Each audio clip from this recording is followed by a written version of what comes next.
I'm Nicole Crowley, and I am the host of Science is Appealing, a show that peels back the layers of science. This week's show is on environmental science.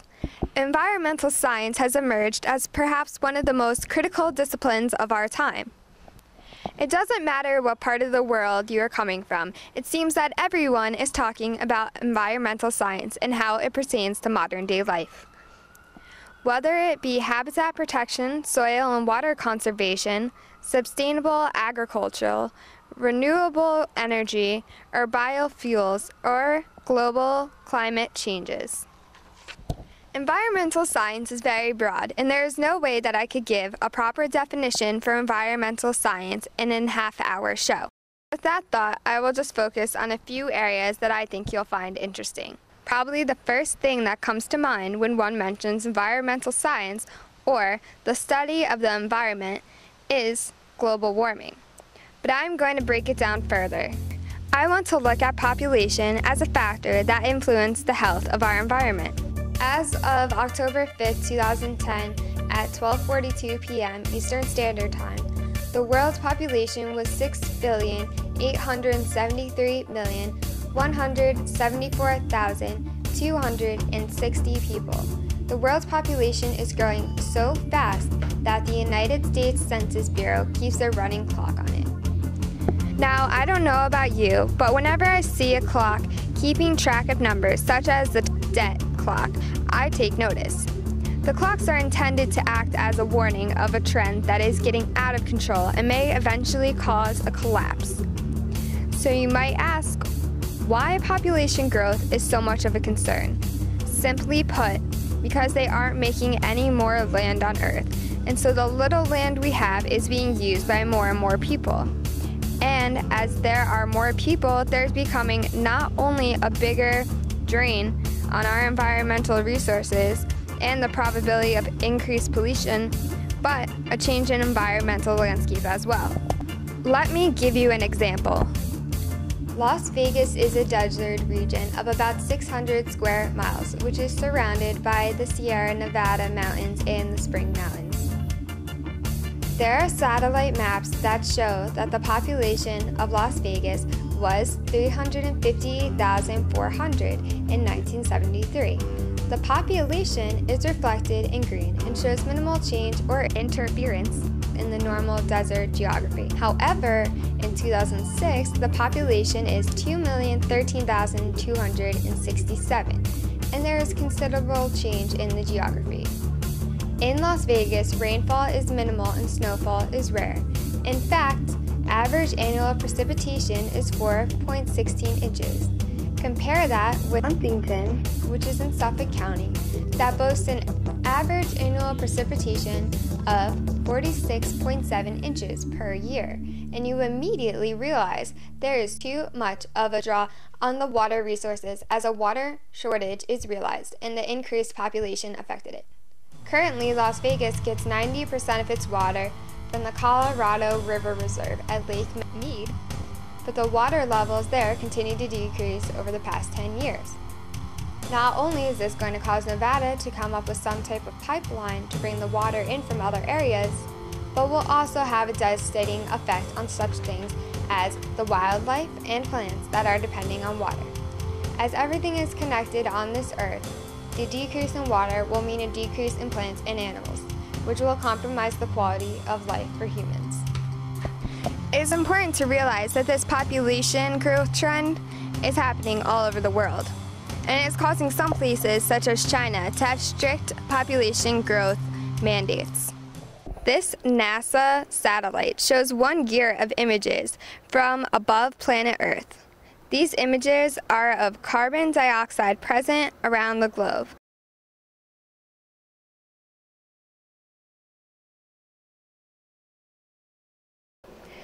The next image shows nitrous dioxide plumes, which commonly occur in industrial areas during the process of burning fossil fuels. Increased population and human activity is having a negative effect on our oceans as well. With more on this is our field reporter, Kevin O'Keefe. From a distance, Earth looks serene. Blue oceans, green continents, and white clouds. However, a closer look reveals a more troubling situation. Peel back the layers of oceans and atmosphere, and we see a planet under assault. Humans are impacting the oceans, both voluntarily and involuntarily. Of the 140 million square miles of ocean on Earth, only about 4% have been unaffected by human actions. In this data, red represents areas with very high negative human impacts on the ocean. Yellow represents medium impacts. Blue represents very low impacts. A closer examination of this map reveals many interesting features and tells stories about how we interact with the ocean. Development and overfishing have greatly degraded the health of coral reefs in the Caribbean. Shipping lanes traverse the great expanses of the ocean. Global climate change and warming trends coupled with overfishing have severely depleted fishing stocks in the North Sea.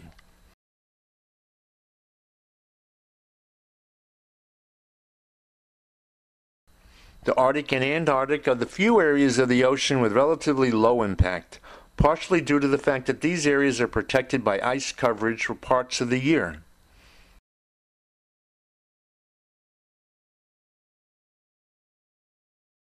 Though as the average concentration of ice in these areas is decreasing, the human-induced impact of these areas may also worsen. Coastal Asian waters are some of the most degraded. Sedimentation from dammed rivers, overfishing, unregulated pollution, and rapid urbanization have all contributed to these impacts. Destructive fishing practices not only kill non-target species, but also undermine ecosystem health.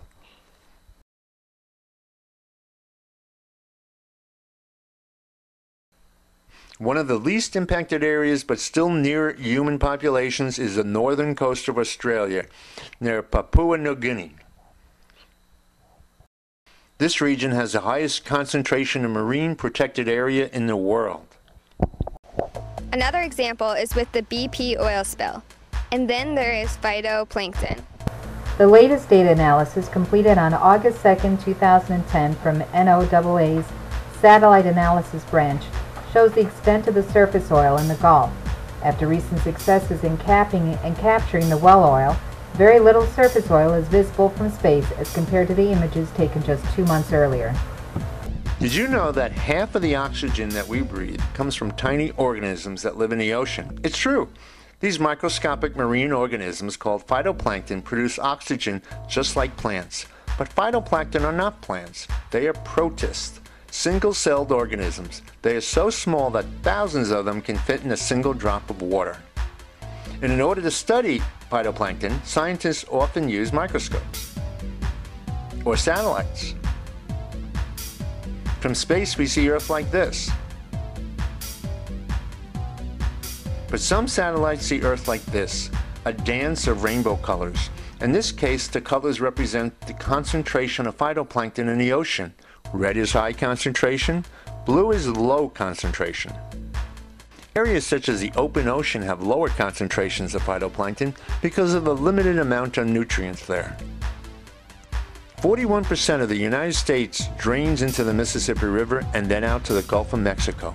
That's a total of 3.2 million square kilometers of land, or about 600 million football fields. About 12 million people live in urban areas that border the Mississippi, and these areas constantly discharge treated sewage into rivers. However, the majority of the land in the Mississippi's watershed is farmland.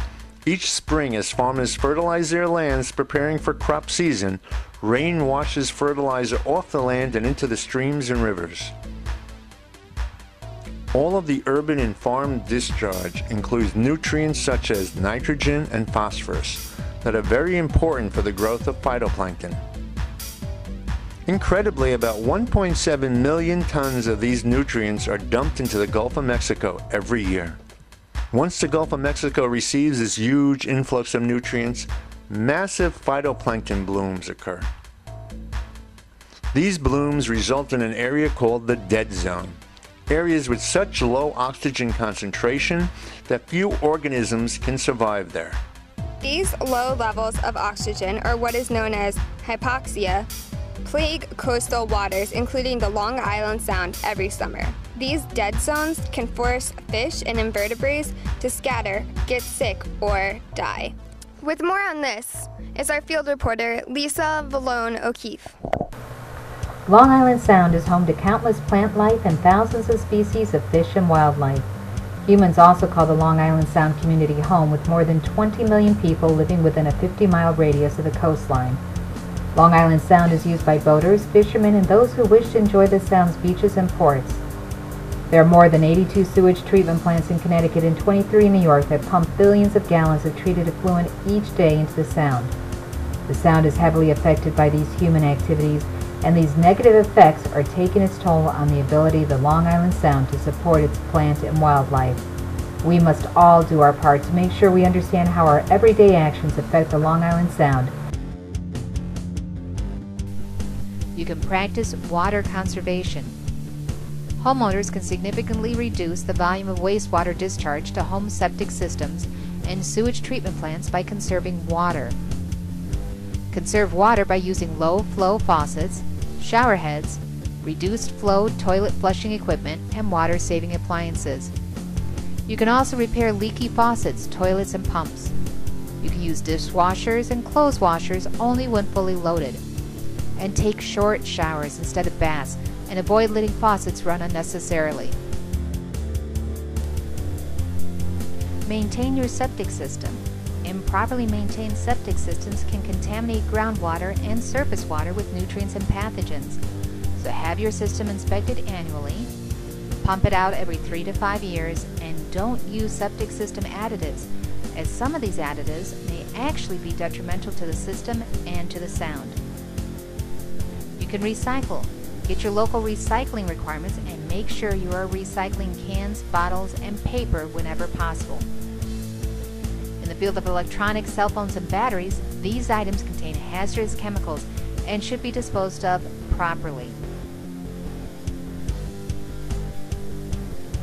Properly dispose of all hazardous household chemicals. These may include such things as paints, oil, antifreeze, unwanted medicines, and pesticides that could end up in the drinking water and the Long Island Sound if they're thrown out with the everyday trash. And you should conserve energy. Replace your light bulbs with more efficient compact fluorescents. Take advantage of the home energy audits offered by many utilities. Unplug the extra refrigerator or freezer that you rarely use.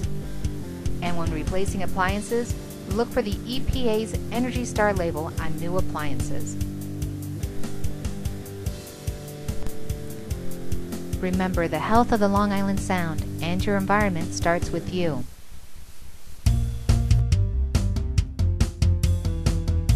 In this modern industrial age, our water sources are becoming more contaminated with each passing year. As runoff flows into rivers, streams, and storm drains, the water picks up trash, dirt, bacteria, toxic chemicals, and fertilizers, creating a soup of pollutants that is extremely hazardous to the environment. And the consequences of polluted runoff exist worldwide. The UN estimate is